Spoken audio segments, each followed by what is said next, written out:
Welcome to Legendary Impact Live, where top marketing minds and local business owners across the U.S. share their stories and strategies for attracting high-value consumers. Ready to have the spotlight on your brand? Here's your host, Meg. Let's dive in. Hello, everyone. Welcome back to Legendary Impact Live. Today, I'm here with Dr. Jen Perez, who I haven't seen in forever, and I'm so happy to welcome you to the show. Dr. Jen is with Gait Happens, who is a team of specialists that focus on foot health, really, for athletes and regular people who really want to achieve better health through having the right gait. And that movement, repeated over and over and over again throughout your life, has a big impact. And I was so astonished when I first met you and I learned all about the impact that your gait has and how you can actually have control over that. So tell everybody a little bit more about the basics of foot health and your gait. Yeah, absolutely. So like Meg said, my name is Dr. Jen Perez. And really, so first of all, anyone who's going like, what is gait? Like gait that you open on a fence. So right now we're talking about gait, G-A-I-T, which is essentially the biomechanics of how you walk. And really, when we look at patients and the movement patterns that they're doing consistently throughout their day, walking is something that we do that literally thousands of steps per day. And especially when people are coming in with chronic foot pain, by taking a look at their gait, looking at the gait mechanics and how they are loading certain parts of their feet or even their knees or their hips, really you can get a window into why are those structures painful? Why are they being overloaded? What's being avoided, or what kind of compensation patterns are we seeing? And how is that related to the pain that they're experiencing? So it's really, really fascinating when you start diving into it. And you look at not only how people are moving, but also peeling back those layers of the foot. Because, you know, unfortunately in our society right now, it's like we treat the foot like it's some alien thing that's different than the rest of our body, right? Where essentially, if you came to me and you're like, I have shoulder pain, and I was like, okay, let's do like a rehab protocol, that would feel very normal. That would feel expected, versus if you came in and I said, okay, let's brace your shoulder for the rest of your life. And that just feels a little off, right? Mm-hmm. But then when it comes to the foot, that thinking is totally backwards, where you go into a foot specialist, regardless of their background, and it's, let's put an orthotic under it. Let's get you a really, really rigid shoe where your foot's never going to move again. And that's the common solution, rather than really looking at how the foot moves and how it should be strong and how it should be mobile, and really peeling back those same layers that we do with the rest of our musculoskeletal system. So that was a long-winded answer to say we look at strength and mobility and movement and how that can help not only foot health, but all lower body health. Yeah, because it has such an impact, and any pain in the lower body could very much be associated with how you're walking and your, you know, overall structure. Right. Absolutely. And so our feet are our foundation, right? When you think about a house, right, the house needs a solid foundation to stand on. And our feet are exactly the same way. They're meant to be a solid, stable foundation, but they're also adaptable so that I can walk on rocks and walk on sand, and they actually move and bend and twist, but also give us that solid foundation to stand upon. And if our feet aren't strong or adaptable, that's where the rest of the structure can become affected. Yeah. Oh, that's a good visual. Right?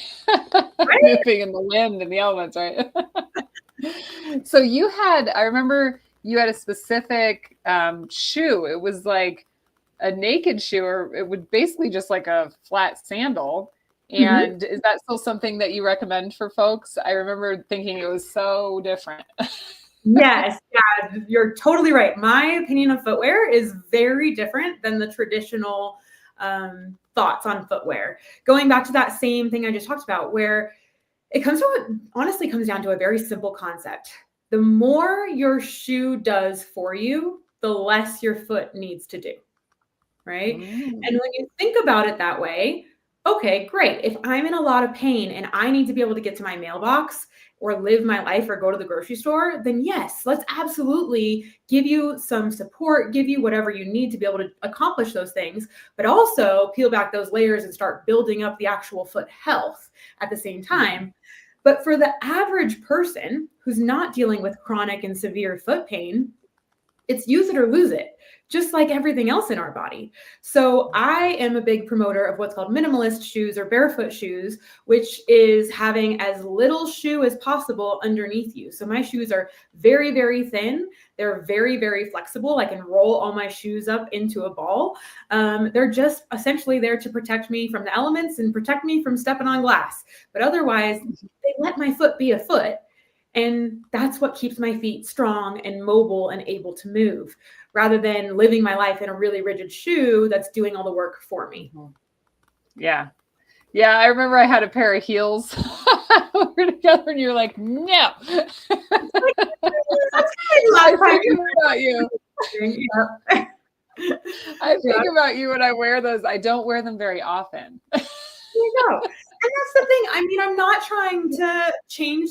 I am trying to change the world. Let's be real. But I don't have those expectations of being 100% of the time. So I actually like to think of shoes as a diet, right? And I know I've worked with you with diet in the past. So it's not about never having a dessert ever again in your life, right? Right. It's about having balance. So if in my shoe diet, 80% of the time I'm barefoot or in barefoot shoes if my feet can handle it, and I'm building up that strength, then yeah, if I'm going to a wedding or if I have a special event, okay, fine, wear the heels. It's not going to destroy all the work that you've put in.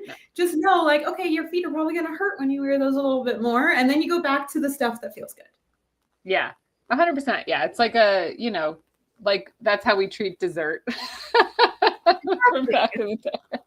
My kids, that's my favorite concept with them about food. They're always like, why can't we have dessert every day? And I'm like, those are for holidays, celebrations.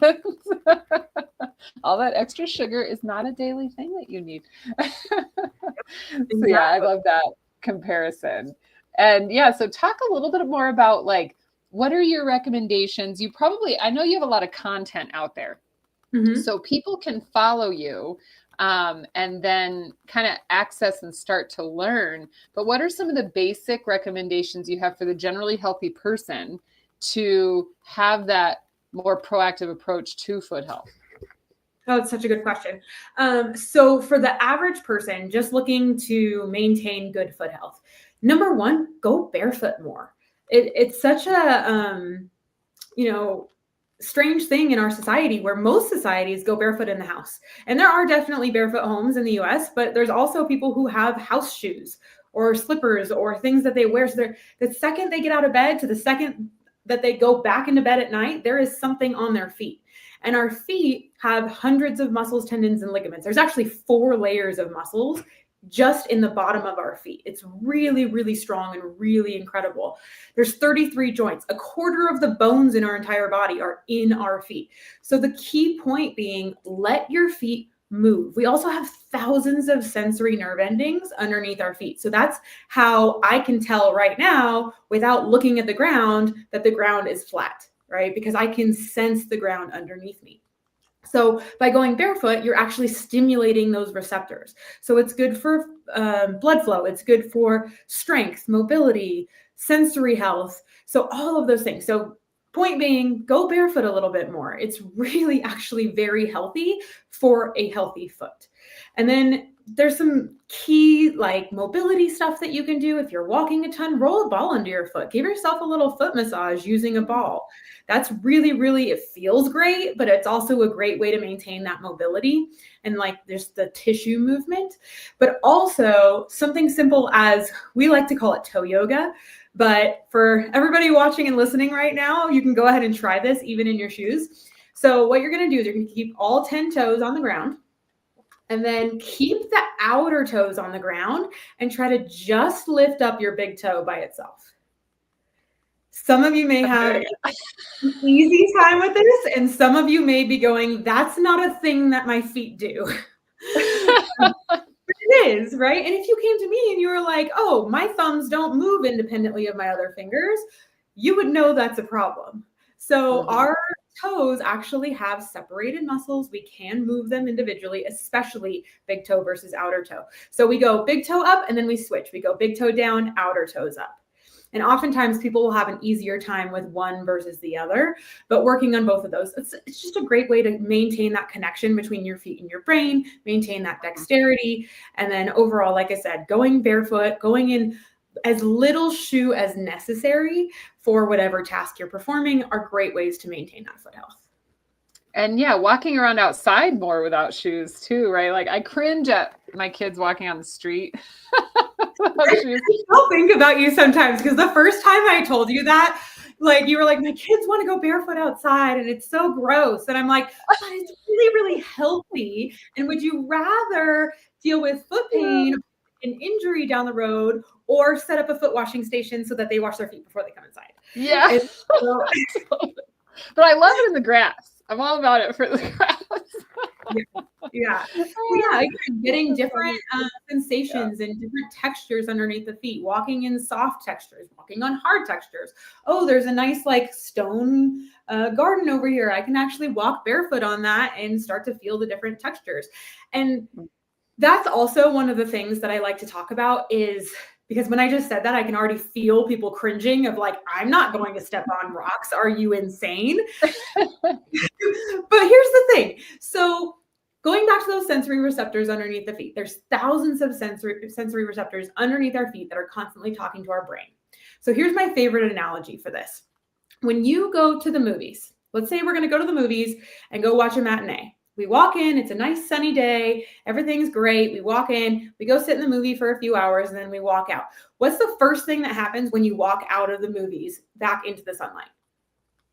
It's bright. It's bright, right? It's like blinding. You're like, oh God, it's so bright outside. Did the sun change? No, the sun didn't change. What changed was our receptors inside our eyes. So when we were in that dark room, we turned up the volume on our eye receptors, on our visual receptors, so that we could see in the dark room. So now that volume is turned up high and we walk back outside and the same sunlight that was fine on the way in is now blinding to us. This is exactly what happens with our feet. So our sensory receptors under our feet, if we're constantly in very cushy shoes, very soft socks, where our receptors are trying to find the world, they're trying to feel the ground, they start turning up that volume so that they can find more sensation because all they're getting is this soft, smooth surface. So instead of getting that variability, they're looking for it. So they start turning it up, turning it up, turning it up. And now they become more and more sensitive. But the ground didn't change, our receptors did. So the best way to start to get that to dial back down is to expose your feet to more textures, starting with carpet, starting with grass. Start with those soft surfaces, but then eventually getting to concrete or walking on that stone path with those nice smooth stones. And you absolutely can get to a point where it's not a problem anymore. Yeah. And you don't have that sensitivity. Cause I'm one of those people that feels it for sure. That's why I like the grass. Well, you're not alone, and like, it's all about exposure. That's why some people who go barefoot all the time are like just out on the beach, running across rocks and sand and all this stuff. And then other people are like, I can't imagine ever doing that. And they're out there in their super blocky shoes. And it's just because of what we're exposed to. Mm-hmm. And talking about blocky shoes, I remember you taught me a term, was like the toe box, right? And the thing that is common in shoe design is that's too narrow and small because your toes can't spread out. And so talk about that a little bit, just in general shoe shopping, what's the best practice there? Because not everybody you can't wear the barefoot shoes all the time. Absolutely. But they are pretty accommodating to different environments too. Definitely. So let's see. All right. I don't actually have an example of a good shoe here, but I have two examples of less than good shoes.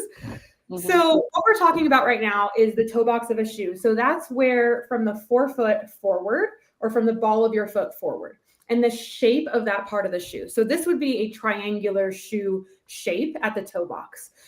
So, and it's not just shoes that are obviously triangular shape. There's also shoes that we think would be a good option, but when you look at them, and a really easy way to do this is to put your fingers up against. Can you see how my fingers are pointing at each other? This is still a triangle. It may be a wider triangle than this triangle, but this is still a triangle. So when I'm looking at shoes, our feet were designed with our toes being the widest part of our foot. So if you look at like a toddler's foot, then you'll see that their toes are nice and wide in order to be in alignment with their metatarsal bones. So this is very, very important, not only for stability, for balance, but also for activation of the muscles of our feet. Whenever our foot hits the ground, when our toes spread, there's a reflexive contraction of the muscles underneath our feet.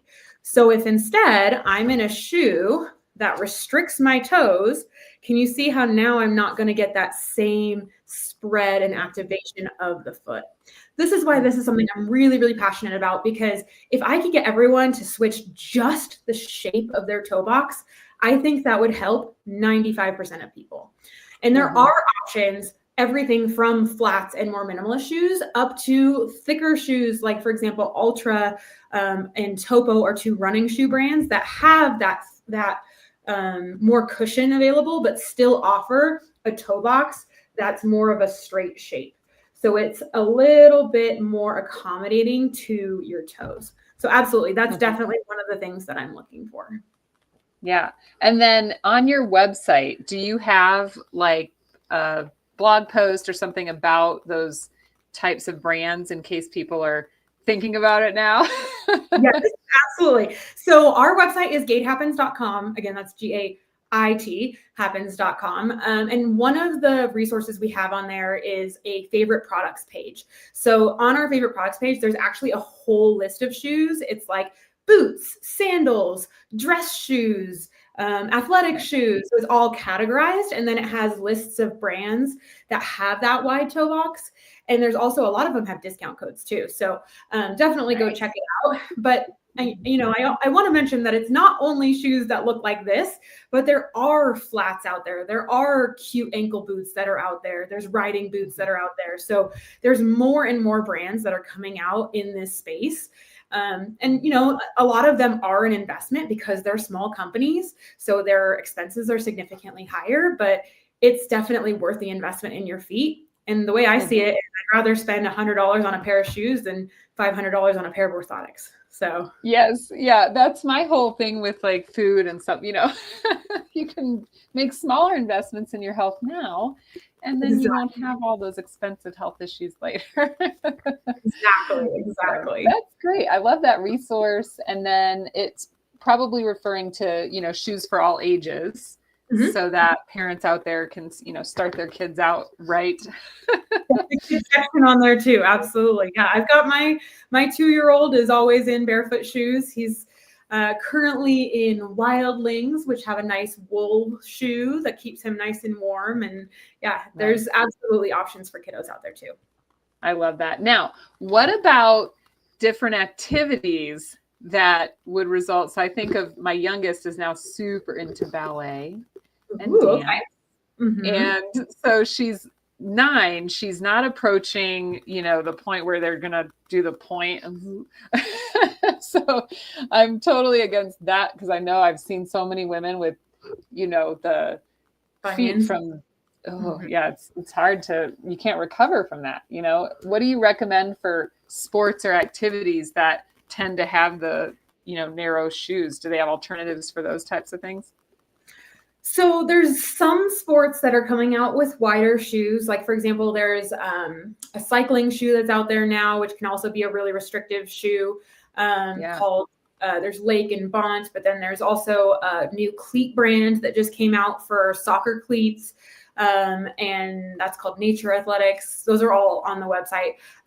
But then there are definitely activities where, especially like the higher up you go, where it really impacts performance, you're going to have to make sacrifice at a certain point in order to get the performance out of that shoe or that footwear associated, like skiing. If we're talking about a competitive skier, like they're crammed in there, right? So then it becomes a conversation less about the shoe during the activity and more around preparation and post-care. So making sure that when they're not in their ski boot, when they're not in their cleat or their ballet shoe, that they are doing the mobility and the strength exercises. You can put your fingers between your toes and just add some space in there. You can wear toe spacers. I love toe spacers. I still have some that I use that you taught me about. Good. Yeah, toe spacers are awesome. So anything you can do to really encourage that space when you're outside of the shoes. And then recovery, same thing. Roll a ball underneath your foot, put your fingers between your toes and make a little circle. A lot of people that are listening may not even be able to fit their fingers between their toes because they're so tight. So that's a great place to start. So yes, absolutely. There are cases where the footwear is required. I mean, even there's companies that still require a certain dress code, which is absolutely barbaric, right? But you do what you have to do, and then you do what you can when you're not in that situation. So prep before, take care after, and then try to get as much space and strength and mobility back as you can. Yeah. And the toe spacers, let's talk about that because those feel so good. I love toe spacers. So for anyone watching, let's see.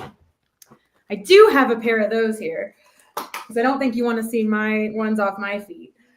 So these are toe spacers. For anyone who doesn't know what a toe spacer is, they're made out of silicone. So they are like squishy and they move and they bend.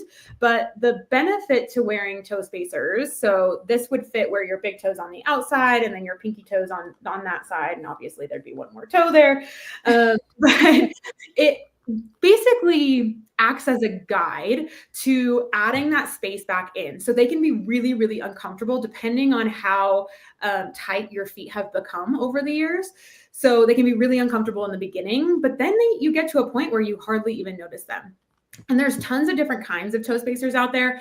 I prefer the ones that look like this because they're flat and you can actually wear them when you're on your feet.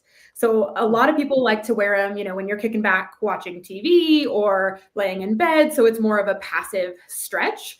But when you wear them when you're on your feet, you're actually going to encourage that spreading and that alignment when you're using your feet, which is then going to train your muscles on using basically movement with that spread. So I like the toe spacers that you can wear when you're on your feet. You can start with 20 minutes, you can build up to an hour, and you can absolutely build up to where you're wearing them all day. I have ultra runners who wear toe spacers in their ultra shoes while they're doing an ultra marathon. Courtney, my business partner, did a half Ironman in her toe spacers. So you can absolutely perform and do activity in the toe spacers as well.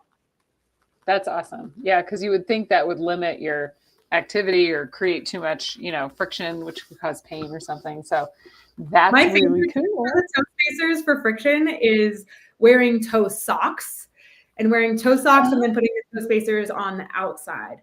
So that way that's going to be my new walk around the house thing.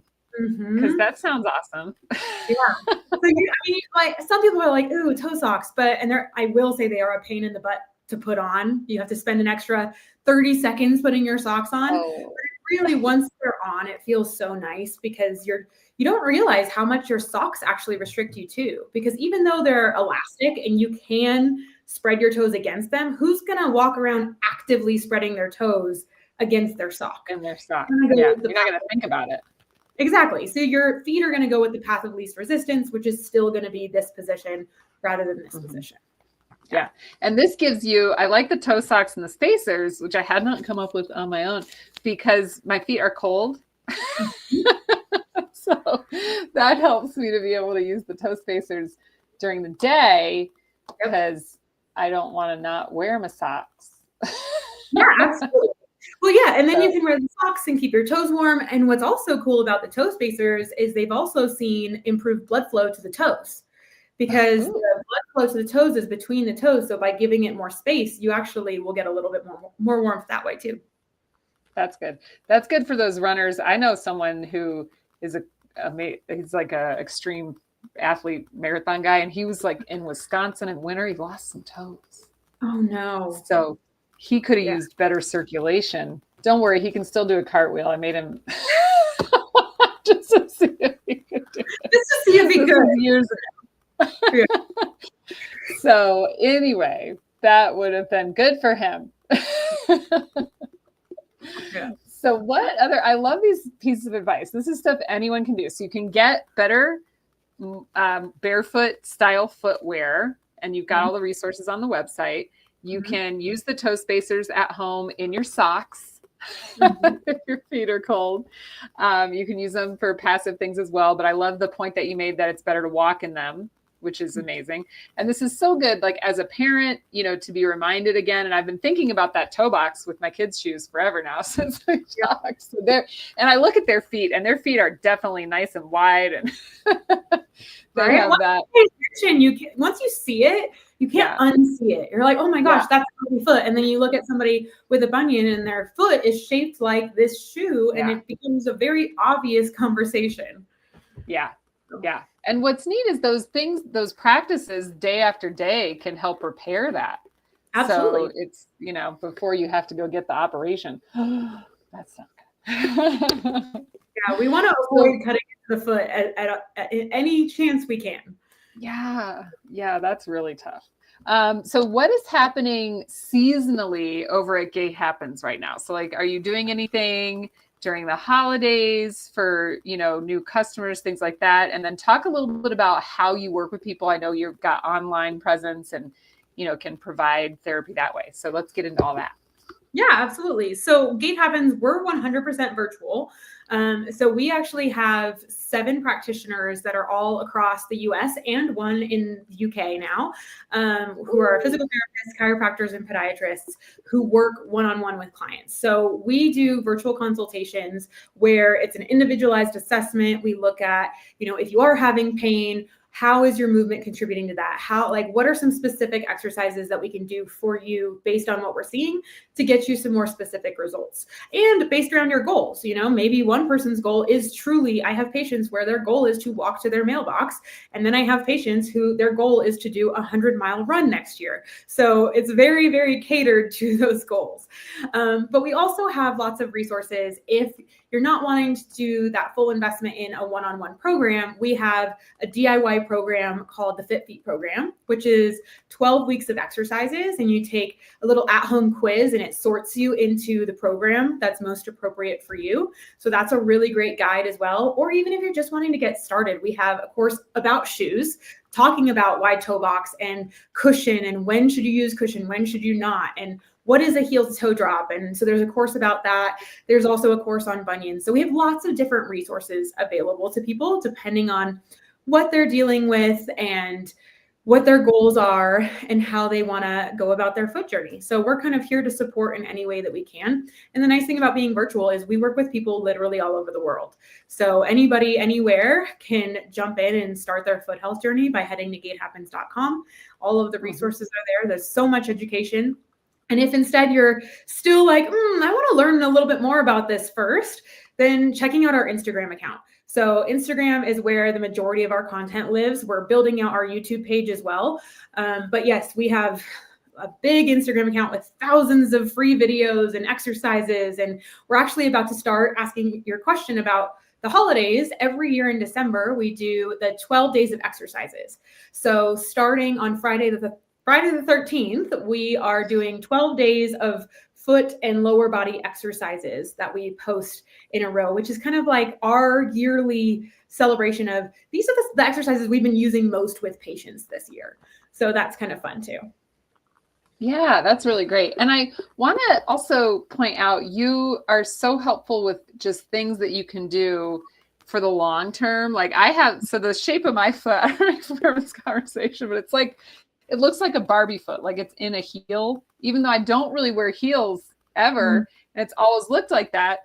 And you were like, that's because the tendon is tight. So it was just the tendon, like across my big toe is tight. So it makes my foot look like, and there's not pain or anything. It's fine. But you gave me like a recommendation for a product that just stretches that tendon. That's like a little glove for my foot, kind of. You probably know the technical name. But it just stretches that tendon out and then allows my foot to be flatter because that tendon is just like randomly some genetic thing that's tight.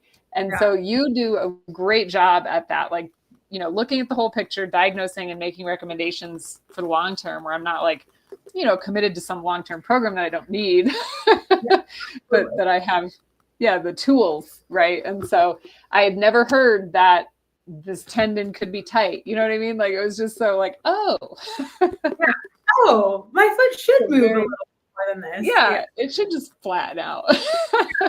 So pronation anyway, that was interesting. Yes, pronation is a good thing. For years and years and years, we thought, don't pronate, don't ever pronate. And now we have patients that come in there, not you, because you actually have that tightness, but some people come in and they're like holding their arches up because they think they shouldn't ever allow their arches to drop or to pronate. And that's just not the case. All of the movement is necessary in the foot. We just need access to pronation and supination and lifting the arch and lowering the arch. It's all about balance and being able to move. Mm-hmm. Yeah. Having the balance is the key. So anyway, fabulous information today. I'm so happy that you popped up back into my world and joined me. Thank you. This is such good information. Thank you so much for having me. I'm really, truly very passionate about this, and being able to share it with a new audience that may not have heard this information before. You never know who that one person listening is, that this may be the first step in a very big life change for them. So I appreciate the opportunity to share. Yes. Well, thank you so much. We loved having you. And before we go, share with everyone the best ways to get in touch with you. Mention the website again, your social handles, all of that. Perfect. So the website is gaithappens.com, GAIT happens.com. That's where all of those courses and resources and consults live. We also have our Instagram, which is just Gait Happens, GAIT happens. YouTube as well. We are on Facebook. And then if you are looking for an in-person appointment, if you're local to the Colorado area, I do have an in-person clinic as well called Kinetic Chiropractic, which is in Lafayette. My husband and I both practice there, and we both see lower body patients and do gait assessments every day. So that's both ways of getting a hold of me, both virtually across the world, or if you're local to Colorado or want to come visit us and go skiing at the same time, which many of my patients do, you're welcome to do that as well. That's awesome. Well, thanks again. I appreciate your time today. And I hope that everybody who's listening and sees this later gets a chance to connect with you and learn more about their foot health and their gait. Awesome. Thank you so much. Bye. Thanks for listening to Legendary Impact. If you're a marketing expert, brand power player, or local business owner ready to share your expertise, visit Local Legend Media's website and click the More tab at the top and then Podcast to get featured. Let's put your brand in the spotlight. See you next episode.